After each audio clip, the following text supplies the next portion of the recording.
Maligayang pagbabalik, maghanda para sa mas marahas na bagyo at matinding pag-ulan.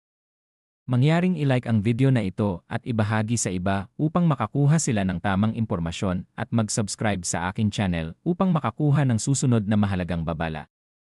Salamat! Magandang umaga at maligayang bagong taon po sa inyong lahat.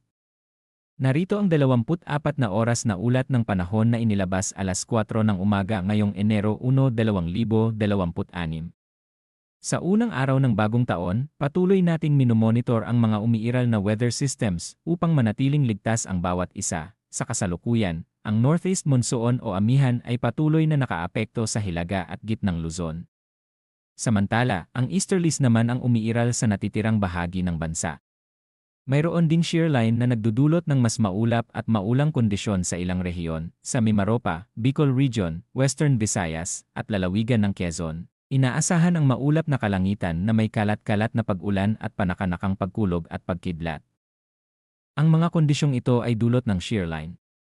Dahil sa katamtaman hanggang paminsan-minsang malalakas na pag-ulan, may posibilidad ng biglaang pagbaha at pagguho ng lupa, lalo na sa mga mabababang lugar at bulubundukin, sa Mindanao at sa natitirang bahagi ng Visayas. Mararanasan ang bahagyang maulap hanggang maulap na kalangitan na may mga panakanakang pag-ulan o thunderstorm. Ang mga ito ay dulot ng easterlies. Sa panahon ng mas malalakas na thunderstorm, posible ang localized flooding at landslide, kaya pinapayuhan ang publiko na manatiling alerto. Para naman sa Metro Manila at sa natitirang bahagi ng Luzon, inaasahan ang bahagyang maulap hanggang maulap na kalangitan na may mga panakanakang mahinang pag-ulan. Ito ay dulot ng Northeast Monsoon. Sa pangkalahatan, wala namang inaasahang malaking epekto sa mga lugar na ito, ngunit mararamdaman ang mas malamig na hangin, lalo na sa gabi at madaling araw, tungkol naman sa lakas ng hangin at kalagayan ng karagatan. Sa matinding hilagang bahagi ng Luzon ay inaasahan ang malakas hanggang napakalakas na hangin na may pagbugso mula Hilagang Silangan hanggang Hilaga. Dahil dito, ang karagatan ay magiging maalon hanggang napakaalon.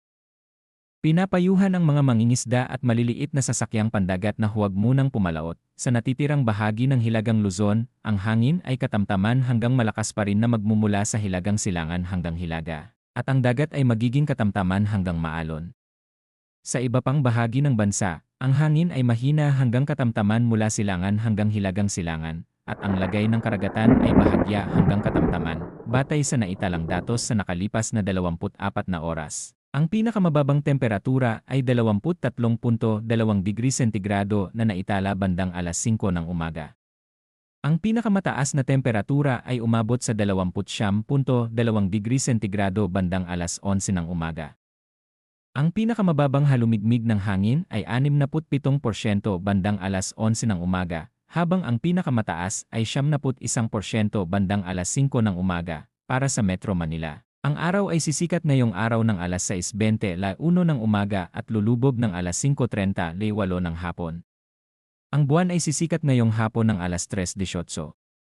Ang liwanag ng buwan ay tinatayang 75%. Sa kabuuan, inaasahang magiging maulan sa ilang bahagi ng bansa sa unang araw ng bagong taon. Pinapayuhan ang lahat na manatiling maingat, makinig sa mga susunod na abiso ng panahon, at ipagdiwang ang bagong taon ng ligtas at responsable. Muli, isang masaya at mapayapang bagong taon po sa ating lahat.